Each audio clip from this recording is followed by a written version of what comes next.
Hello, everybody, and welcome to another edition of Virtual Screencast. I'm your host, Terry Lee, otherwise known as Queen Geek. In this episode, I'm going to demonstrate upgrading ESX 3.5 to vSphere 4.0 Update 1. Now, before we get started, I actually wanted just to give a little background of the setup so you know how everything works together.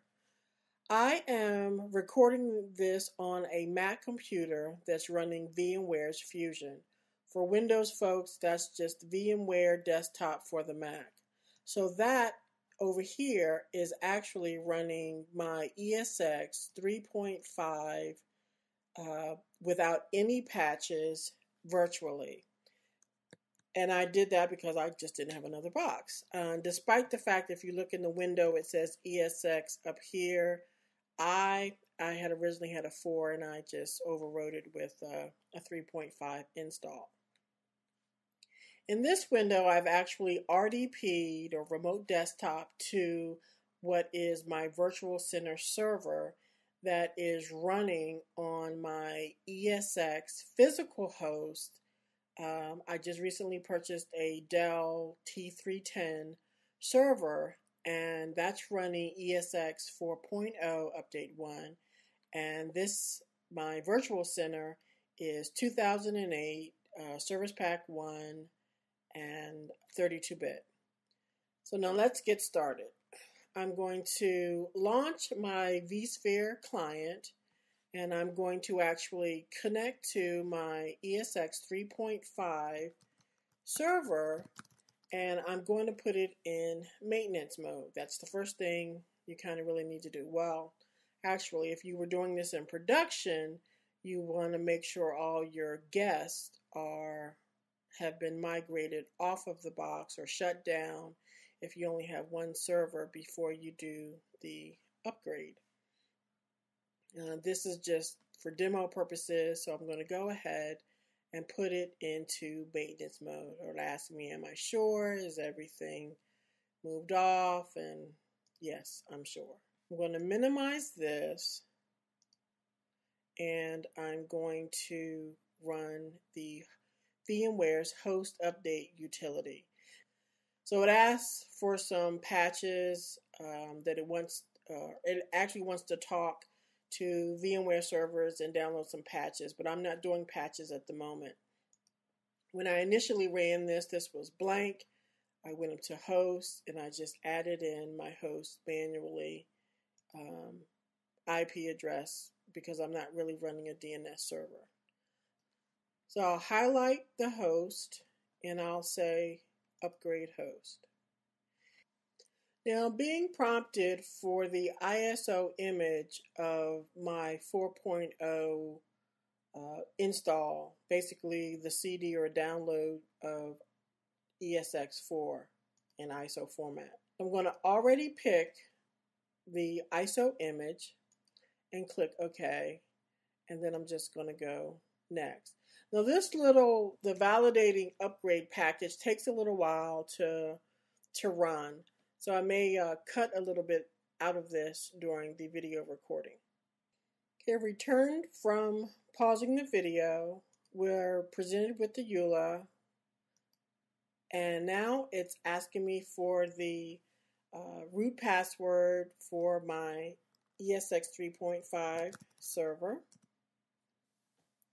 It'll connect, run any compatibility checks that it needs to, and then it will proceed.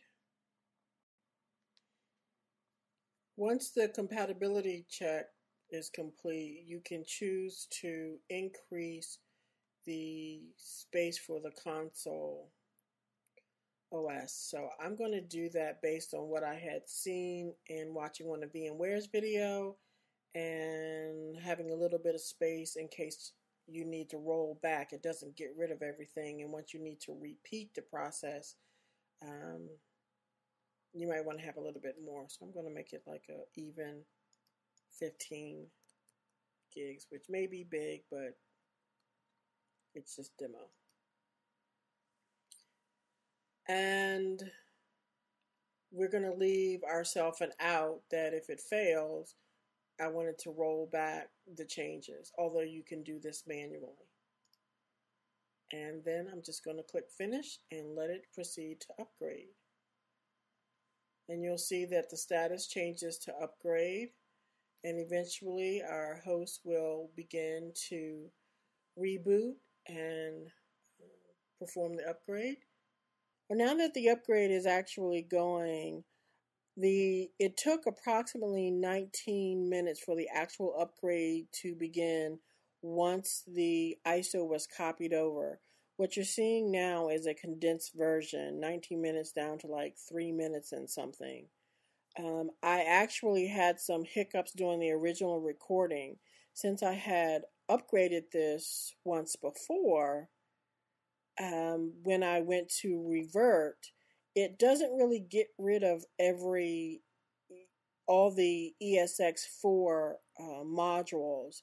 And even though I could manually remove them from the /boot directory or the boot area using their scripts of the rollback, it was easier just to reinstall ESX35 and continue on. So what you're seeing is a couple of starts, if you will, but keep in mind that if you do have to roll back and begin again, you'll need to probably manually clean up some of your install. And as you can see, we're bringing up ESX4 for the first time.